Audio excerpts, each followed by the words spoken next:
Restez là. Restez là. Tous. Derrière le succès des AE Football Club se cache un nom.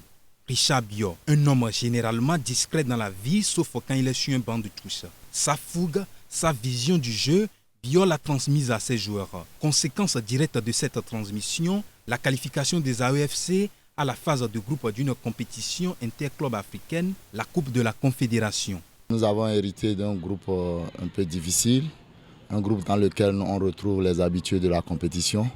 Mais nous allons jouer pleinement notre chance. Il s'agira pour nous aussi de rehausser notre niveau de jeu. Vous savez, désormais, nous avons notre statut à défendre. Donc, il s'agira pour nous de compter sur nos valeurs et d'aller jouer pleinement notre chance. À l'issue du tirage au sort, les AEFC héritent de la renaissance sportive Berkane du Maroc, de Zanaco de la Zambie et de Daré Club Motema Pembe de la RD Congo dans le groupe C de la Coupe CAF 2019-2020. Des adversaires coriaces mais prenables selon Richard Biot. Maintenant, puisque nous sommes en phase de poule, nous irons vendre cher notre peau. Nous n'allons pas se dire que bon, on est déjà en phase de poule. Non, nous allons jouer pleinement notre chance. Donc, avec moins de pression, beaucoup de pression. C'est avec moins de pression.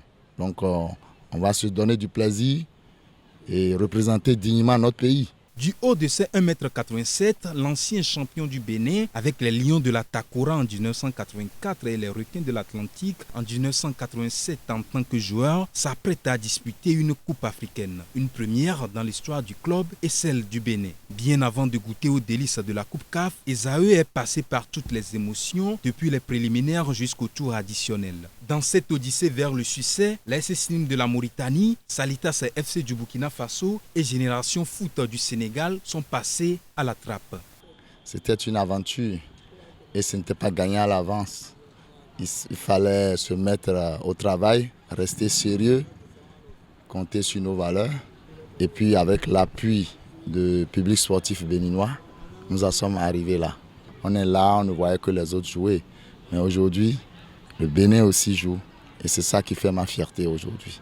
Voir Esaü en pleine réussite aujourd'hui est le fruit de tout un travail. Et c'est sans compter avec le 12e homme qui a joué un rôle majeur dans cette qualification. Richard Biot veut encore compter sur ce 12e homme pour la phase de groupe.